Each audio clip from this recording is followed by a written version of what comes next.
ठीक है, तो हम लोग कल थोड़ी सी चर्चा किए थे कि गीत अगीत और रामधारी सिंह दिनकर के जो महत्वपूर्ण रचना है और किस रचना के लिए उनको कौन सा पुरस्कार दिया गया है, इसके लिए कल हम लोगों ने चर्चा किया था। थोड़ा सा किया था या नहीं? ठीक। और गीत और अगीत ये पाठ क्या है, इसका मतलब क्या है, ये भी बताया था, है ना। और आपको क्या याद रखना होता है कि जो रचना है गीत अगीत, उसके कवि कौन है? तो कवि कौन है? हमारे दिनकर जी है ना, रामधारी सिंह दिनकर है। और इनका जन्म हुआ था 1908 में और इनकी मृत्यु कब हुई थी? 1974 में, यानी 1974 में। ठीक है, इनका जन्म हुआ था मुंगेर जिले के सिमरिया गांव में। ये जितने भी चीजों को हाईलाइट कर रहे हैं इसलिए कर रहे हैं, इसको याद करना होता है। ठीक है, जीवन परिचय पूछ ले या फिर MCQ के क्वेश्चन में ये पूछ लिया जाता है कि रामधारी सिंह दिनकर का जन्म स्थान कहाँ है।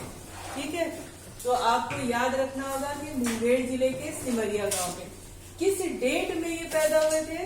तो 30 सितंबर 1908 में पैदा हुए थे। ठीक, दूसरी बात इसमें क्या याद करने लायक है कि वे सन 1952 में 1952 में राज्यसभा के सदस्य मनोनीत किए गए थे। खैर ये वाला क्वेश्चन तो नहीं आना चाहिए रेयर केस में, लेकिन इन केस कभी पूछ दिया कि रामधारी सिंह दिनकर को राज्यसभा का सदस्य किस दिन बनाया गया था, तो कब बनाया था, किस सन में बनाया गया था? 1952 में बनाया गया था, 1952 में। भारत सरकार इन्हें पद्म भूषण अलंकरण से भी अलंकृत किया गया था, है ना। भारत सरकार ने इनको पद्म विभूषण अलंकरण से यानी पुरस्कार से सम्मानित भी किया गया था, इनको सुशोभित भी किया गया था। दिनकर जी को संस्कृति के 4 अध्याय, देखो अब इनका मेन क्या हो गया, संस्कृति के 4 अध्याय नामक जो पुस्तक थी, इनकी रचना थी, उसके लिए इनको साहित्य अकादमी पुरस्कार मिला, है ना। किसके लिए मिला? संस्कृति के 4 अध्याय इनकी रचना है, उसके लिए इनको साहित्य अकादमी पुरस्कार से नवाजा गया। ठीक, अपनी काव्य कृति उर्वशी के लिए इन्हें, इनकी काव्य कृति क्या थी? उर्वशी, उनकी रचना का नाम एक है उर्वशी। इसके लिए इनको ज्ञानपीठ पुरस्कार से सम्मानित किया गया। ये मेन पॉइंट है, इसको आप इसी तरह से नोट करेंगे और हमेशा अपने ध्यान में रखेंगे। ज्ञानपीठ पुरस्कार से नवाजा गया। अब देखो, दिनकर की कृतियां ढेर सारी थी, लेकिन उनमें से भी जो इम्पोर्टेंट, महत्वपूर्ण, फेमस जो थी वो कौन कौन सी थी? हुंकार, कुरुक्षेत्र, रश्मिरथी, परशुराम की प्रतीक्षा, उर्वशी और संस्कृति के 4 अध्याय। ये प्रमुख रचनाएं थी। रचनाएं बहुत थी, लेकिन ये कौन सी थी? प्रमुख रचना थी। आ रही बात समझ में? तो इस तरह से आपको लिखना होगा। ठीक, अब देखो कभी कभी प्रश्न हमारे पास आ जाता है कि दिनकर की भाषा कैसी थी, है ना, किस तरह की भाषा थी। तो दिनकर ओज के कवि माने जाते हैं और इनकी भाषा प्रभावपूर्ण, ओजस्वी और सरल। तो ये सब तो नहीं लिखोगे प्रभावपूर्ण, ओजस्वी, परंतु क्या लिख सकते हो? सरल भाषा थी। इनकी जो रचना होती थी सरल भाषा में होती थी, आसानी से समझ में आ जाती थी। मतलब महत्व इम्पोर्टेंट है ना, किसी चीज को ज्यादा वो देना, वर्चस्व देना, है ना। दिनकर की सबसे बड़ी विशेषता है अपने देश और युग के सत्य के प्रति सजगता। दिनकर में विचार और संवेदना का सुंदर समन्वय दिखाई देता है। इनकी कुछ कृतियों में प्रेम और सौंदर्य का भी चित्रण है। प्रस्तुत कविता गीत अगीत में भी प्रकृति के सौंदर्य के अतिरिक्त जीव जंतुओं के ममत्व, मानवीय राग और प्रेम भाव का सजीव चित्रण दिया गया है। कवि को नदी के बहाव में गीत सृजन होता जान पड़ता। आपको हमेशा से पता है कि कविता क्या होती है? काल्पनिक होती है। कोई भी कहानी क्या होती है? काल्पनिक होती है ना। तो कवि को जो गीत अगीत चैप्टर है, आपका पाठ है, उसमें क्या सुनाई देता है?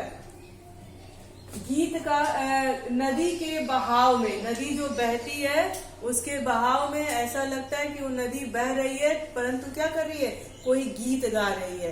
गीत के सृजन, सृजन का मतलब क्या होता है, रचना, है ना। किसी गीत को गाया जा रहा है, उसमें होता है, जान पड़ता है। तो सुख और सुखी के कार्यकलापों में भी गीत सुनाई देता है। सुख और सुखी जो अपने अलग अलग कार्य करते हैं अपने बच्चे को, अपने अंडे को सेने के लिए, उसमें भी वो कल्पना में गीत सुनाई पड़ता है कवि को। कवि का मानना है कि गुलाब, सुखी और प्रेमिका प्रत्यक्ष रूप से गीत सृजन या गीत गान भले ही कर रहे हो, पर दरअसल वहाँ गीत का सृजन और गान भी हो रहा है। कवि की दुविधा महज इतनी है कि वह उनका गीत अगीत जो गाया नहीं जा रहा, महज इसलिए अगीत है, सुंदर है या प्रेमी द्वारा सस्वर गाया या गीत। इस पाठ में कवि जो कल्पना कर करके उन्होंने बताया है कि कौन गा सकता है और कौन नहीं गा सकता है, तो कवि खुद ही दुविधा में है कि जो अपने मन के भावों को बता पा रहा है वो अच्छा है या जो नहीं बता पा रहा है वो अच्छा है। ये कवि की क्या है, दुविधा है ना। कभी कभी क्या होता है कि हम अपने मन के विचार को, चाहे उसको बताने की आवश्यकता हो या ना हो, पर अपनी उपस्थिति दर्ज कराने के लिए हम क्या करते हैं, बताते, अपने फीलिंग्स, अपने मन के भाव शेयर करते हैं। और कुछ लोग की स्थिति ऐसी होती है कि मन के अंदर भाव है, मन के अंदर किसी के प्रति प्रेम है, परंतु हम क्या करते हैं, किसी से बोल नहीं पाते हैं। तो कवि के अंदर यही दुविधा है कि वो जो बोल पाता है वो अच्छा है या जो नहीं बोल पाता है वो अच्छा है। किसको ज्यादा तवज्जो दी जानी चाहिए, किसको ज्यादा महत्व दिया जाना चाहिए, कवि के मन के अंदर ये दुविधा है। तो कवि ने अपने इस गीत में नदी और पौधों को भी ध्यान में रखा है, पशु पक्षियों को भी ध्यान में रखा है और मानव की भी बात बताई है ना। नदी और पौधे में बताया है कि भाई नदियां बोल लेती हैं, नदी जो बहती है उससे जो ध्वनि निकलती है, स्वर निकलता है, उसमें कवि ने अपनी कल्पना में गीत का सृजन कर दिया है कि वो गीत गा रही है ना। और उसी के तट पर एक गुलाब है जिसमें उसकी पत्तियां झड़ती हैं पर कोई स्वर नहीं आता, कुछ भी आवाज नहीं सुनाई देती है ना। तो वो बोल नहीं पा रहा है पर दुख दोनों का समान है, एक बोल के बता पा रहा है और एक नहीं बता पा रहा है। तो कवि के अंदर ये दुविधा है, वो परेशानी में है कि कौन अच्छा है, जो बता पा रहा है वो अच्छा है, उसको अच्छा बोले, या जो नहीं बता पा रहा है उसको अच्छा बोले। लेकिन कष्ट तो दोनों को बराबर है। अब देखो आगे क्या कह रहे हैं, देखिए यहाँ पर दिया है गीत अगीत, यानी जो गा पा रहा है और जो नहीं गा पा रहा है। ठीक, गीत अगीत कौन सुंदर है, कवि कहते हैं कि गीत सुंदर है या अगीत सुंदर है, यानी जो बोल पा रहा है वो सुंदर है या जो नहीं बोल पा रहा है वो सुंदर है। ये उनके मन में जो उथल पुथल है, जो दुविधा है, उस भाव को दर्शाता है। अब देखो क्या कहते हैं कि गाकर गीत विरह के तटनी वेगवती बहती जाती है, दिल हल्का कर लेने को उपलों से कुछ कहती जाती है। कवि उस नदी के बारे में कह रहा है कि जो तेजी से बहती जाती है और उससे जो ध्वनि निकलती है, तो कवि कहता है कि वो गीत गाती है, वो अपने मन के भावों को, वो कितना कष्ट में है, अपने उन नदी के तटों से बिछड़ करके, उसके रास्ते में जो पत्थर आते थे उससे बिछड़ करके कितने दुख में है। तो नदी बहती है और उन उपलों यानी यहाँ पर पत्थरों की बात की गई है, नदी के तट पर जो पत्थर है, पहाड़ है, उनसे वो कहती जाती है, वो बहती है और उससे जो स्वर निकलता है मानो वो गीत गा रही है। कभी कहता है कि मानो वो गीत गा रही है कि मुझे आपसे बिछड़ करके कितना कष्ट हो रहा है। यहाँ तक समझ में आया है ना। तो कभी कहता है कि मानो वो गीत गा रही है कि हे नदी, हे तट, हे पहाड़, हे पत्थर, मुझे तुमसे बिछड़ करके कष्ट हो रहा है। कवि ऐसा कहता है। ठीक, अब देखो वहीं पर तट पर, उस नदी के तट पर किनारे पर एक गुलाब सोचता, देते स्वर यदि मुझे विधाता, अपने पतझड़ के सपनों का मैं भी जग को गीत सुनता। कवि कहता है, और उसी तरफ, दूसरी तरफ उसी तट पर एक गुलाब का पौधा है जो खड़ा होकर के सोच रहा है कि काश विधाता ने, भगवान ने मुझे भी स्वर दिया होता, मुझे भी आवाज दी होती, तो मैं पतझड़ के सपनों का मैं भी जग को गीत सुनाता। तो कह रहा है कि मैं अपने पतझड़ के समय, यानी जब मेरे पत्ते झड़ने लगते हैं, उन पौधों से, बाकी साथियों से बिछड़ते हैं, और उसका जो कष्ट मुझे होता है, तो मैं भी उसका गीत गा करके, उसको बोल दे करके कि मैं कितना दुखी हूँ अपने बाकी मित्रों से, उन डालों से, उन पत्तों से बिछड़ करके, मैं भी लोगों को गीत सुनाता। गा गा कर बह रही निर्झरी, पाटल मुख खड़ा तट पर है, गीत अगीत कौन सुंदर है। कवि कहता है कि गा गा कर, झरने भी बहते हैं तो आवाज आती है कि नहीं, आती है ना। तो कहते हैं, कवि कहता है कि नदियां जो है गीत गा गा करके सुना देती हैं, अपनी मन के भावों को बता देती हैं। पाटल मुख खड़ा है तट पर, और वहीं पर गुलाब उस तट पर खड़ा है गूंगा बनकर। मुख का अर्थ क्या होता है? गूंगा बनकर खड़ा है ना। तो कवि कहता है कि कौन सुंदर है, गीत है या अगीत सुंदर है। ये कवि की दुविधा है ना। कवि कहता है कौन सुंदर है, वो नदी अच्छी है जो अपने मन की व्यथा को, अपने कष्ट को, अपने बाकी मित्रों से बिछड़ रही है, वो बता पा रही है, या फिर वो गुलाब अच्छा है जो अपने मित्रों से बिछड़ रहा है पर उसके पास स्वर नहीं है, वो अपनी भावनाओं को व्यक्त नहीं कर पा रहा है। कौन अच्छा है, गीत अच्छा है या अगीत अच्छा है? आई बात समझ में आता? किसी कोई कष्ट?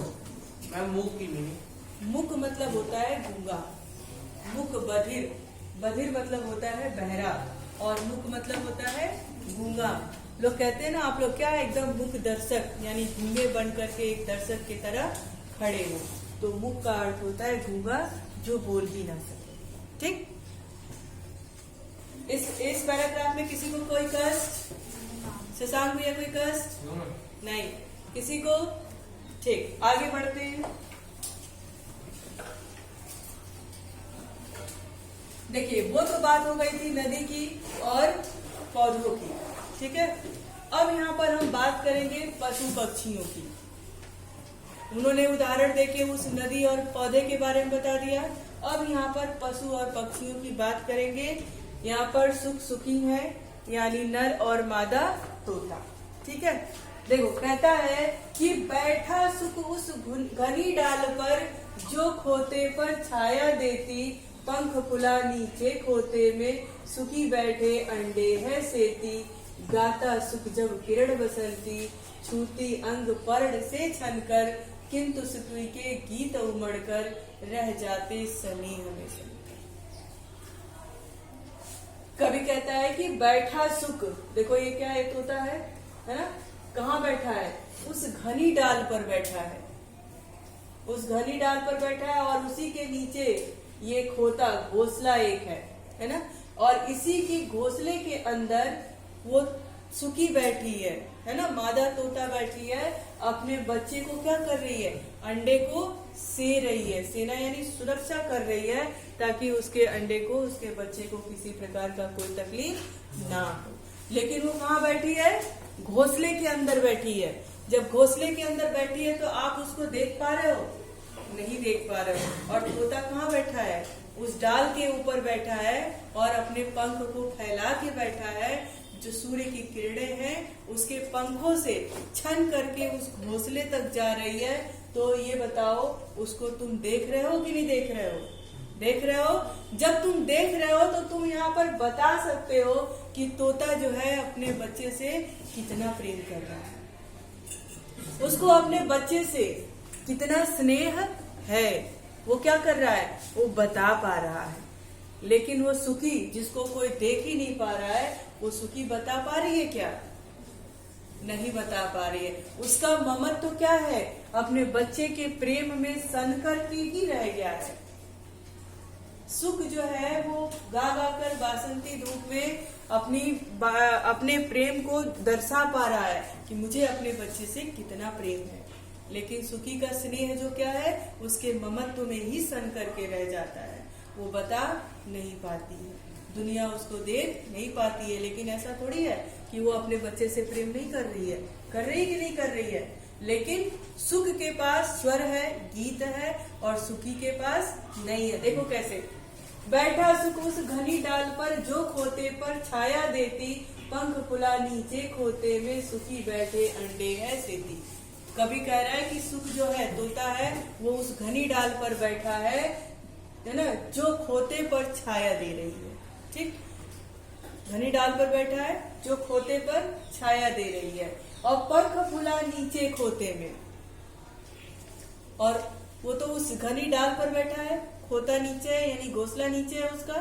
खोता मतलब होता है घोंसला, घोंसला कहाँ है, नीचे है। तुम ऊपर से पंख फैलाकर बैठे हो, लेकिन सुखी क्या कर रही है, उस खोते में ही पंख फैलाकर बैठी है, उस घोंसले में ही पंख फैलाकर बैठी है। गाता सुख जब किरण बसंती, छूती अंग पर्ण से छनकर। और जब सूर्य की किरणें आती हैं, तो वो सूर्य की किरणें जो है वो तोता के पंख से, पर्ण मतलब यहाँ पर पंख से है, पंख से छन कर उस सुखी के घोंसले तक जाती है। किंतु सुखी के गीत उमड़कर रह जाते समीप में सककर। तोता कहीं न कहीं बता पा रहा है कि सूर्य की किरणों से मैं किस प्रकार अपने बच्चे की सुरक्षा कर रहा हूँ, पर सुखी क्या है, वो बता नहीं पा रही है। लोग उसको देख नहीं पा रहे हैं। अब तुम बाहर जाओगे तो जो दिख रहा है तुम उसी के बारे में बात करोगे, जो नहीं दिख रहा है उसके बारे में बात करोगे, नहीं करोगे। तो तोते के बारे में सबको पता है, पर उस तोती के बारे में किसी को पता नहीं है। जो घोंसले के अंदर उसका स्नेह, उसका अपने बच्चे के प्रति ममत्व, ममता, प्रेम क्या है, सब उसी में सलकर रह जाता है, वो किसी को बता नहीं पाती है। ऐसा नहीं कि उसको किसी ने दबाव डाला है, लेकिन वो अपनी ममता ऐसे दिखा नहीं रही है, वो अंदर घोंसले में है कि जिसको हम देख पा रहे हैं उसकी चर्चा हम कर रहे हैं, लेकिन जिसको नहीं देख पा रहे हैं उसकी चर्चा नहीं कर रहे हैं। आपने देखा होगा ना, कुछ लोग पीछे से किसी की मदद करते हैं, सामने नहीं आ रहा, और कुछ लोग जरा सी मदद करते हैं और उसको ढेर सारा बता के करते कि नहीं करते, करते हैं।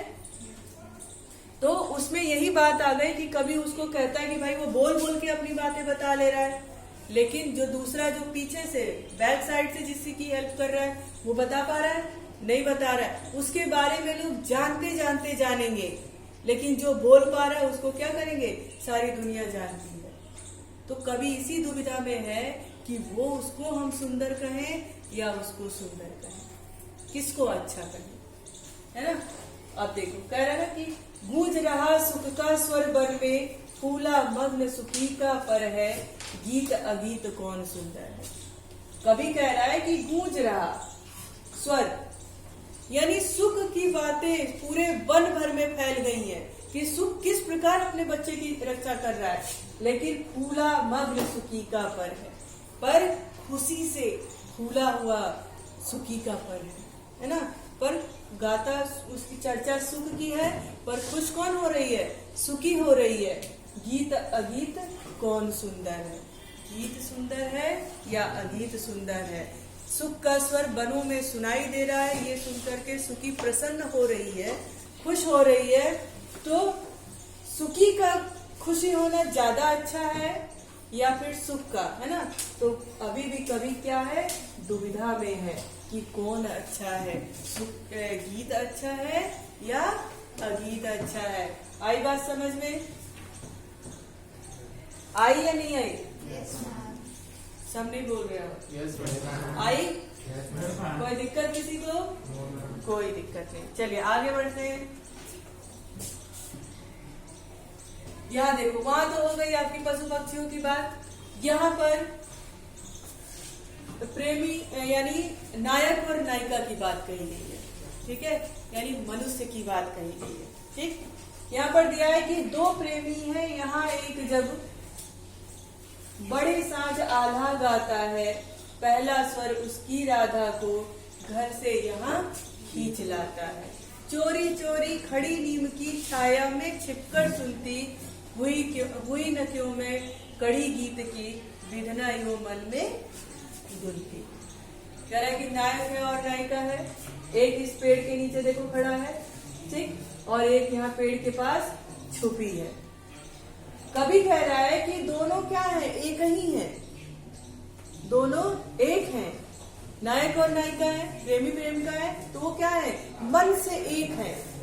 ठीक, बड़े साँझ आल्हा गाता, और नायिका नायक क्या है, वो आल्हा गाता है, अपने प्रेमिका की याद में गाना गाता है, पहला स्वर उसकी राधा को घर से यहाँ खींच ले आता। उसके आले का जो पहला स्वर है, पहला ही बोल है, उसकी राधा को, उसकी प्रेमिका को उसके धुन में खींच लाता है। और वो क्या करती है, ऐसा तो नहीं कि वो नायक से कम प्रेम करती है, लेकिन वो गीत गा करके सुना नहीं रही है, वो क्या कर रही है, अपने प्रेम को चुपचाप एक नीम के पेड़ के छाया में छिप करके सुनती है, देखती है, और अपने मन में ही कहती है, हुई क्यों ना मैं कड़ी इस गीत की विधना यो मन में। कह रहे कि मैं इस गीत की कड़ी क्यों नहीं बन पाई, है ना, भगवान से कहती कि हे भगवान, मैं इस गीत की कड़ी क्यों नहीं बन पाई। अपने मन में वो बुनती है, अपने मन में ही सोचती है। तो नायक है वो तो अपने प्रेम को गा करके दर्शा देता है, पर नायिका क्या करती है, वो भाव अपने मन में ही लिए रहती है, और भगवान से कहती है कि भगवान, मैं इस गीत की कड़ी क्यों नहीं बन पाई। ये ऐसा अपने मन में सोचती है। गीत की कड़ी का मतलब, गीत का कड़ी का मतलब उसके साथ जो वो गा रहा है, मैं भी उसमें एक लाइन जोड़ करके मैं क्यों नहीं गा, गीत की एक लाइन, ठीक है। वह गाता पर किसी वेग से फूल रहा इसका अंतर्मन, गीत अगीत तो कौन सुंदर। कभी कहता है कि गाता नायक है ना, कभी क्या कह रहे हैं कि नायक गाता है, लेकिन उसका वो स्वर सुन करके नायिका का अंतर्मन, उसका मन खुश हो रहा है, वो उसके खुशी में क्या हो रही है, खुश हो रही है। तो वो गा रहा है, उसकी बातें नायिका सुन रही है, वो गीत है, गा के बता पा रहा है, और ये गा के नहीं बता पा रही है, ये मन में ही उसके भाव को लिए है। तो कभी दुविधा में है कि कौन सुंदर है।